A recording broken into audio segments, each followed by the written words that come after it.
ઓમ નમઃ શિવાય. ઓમ નમઃ શિવાય.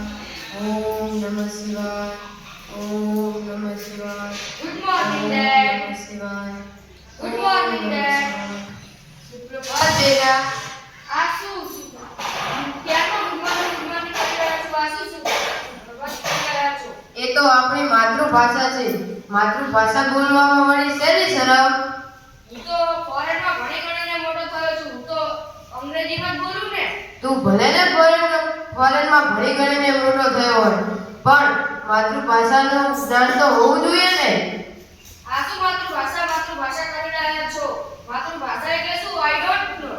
અહીંયા આવ બેટા, તને માતૃભાષા વિશે સમજાવું.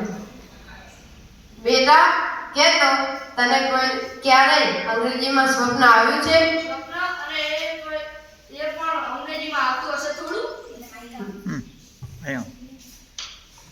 માતૃભાષા એ તો માતા દ્વારા બોલાતી ભાષા, વિચાર, લાગણી વગેરેની રજૂઆત માતૃભાષા દ્વારા જ શક્ય બને છે.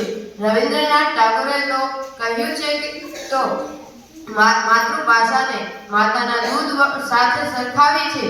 માતૃભાષા એ શિક્ષણનું માધ્યમ હોવાથી તે વિષય ગણિત, સામાજિક વિજ્ઞાન જેવા અઘરા વિષયોમાં મદદરૂપ થાય છે.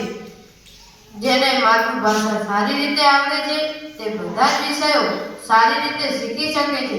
માતૃભાષામાં સિદ્ધિ મેળવનાર દરેક ક્ષેત્રમાં સિદ્ધિ મેળવે છે.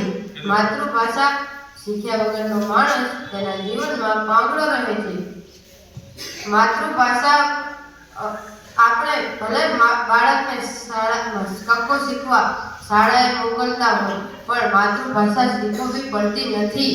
માતૃભાષા એ તો તેના માતાના મુખમાંથી જ મળેલી હોય છે.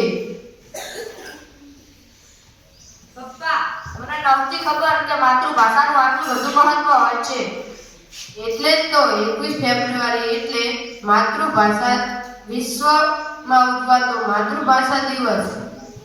પપ્પા, મને હજી થોડુંક માતૃભાષા વિશે સમજાવો ને. આપણી માતૃભાષા સમૃદ્ધ છે. તેમાં શબ્દોની વિવિધતાઓ છે. તું કે તો અંગ્રેજીમાં કાકાને શું કહેવા? અંકલ. મામાને અંકલ. અને બુવાને. અંકલ.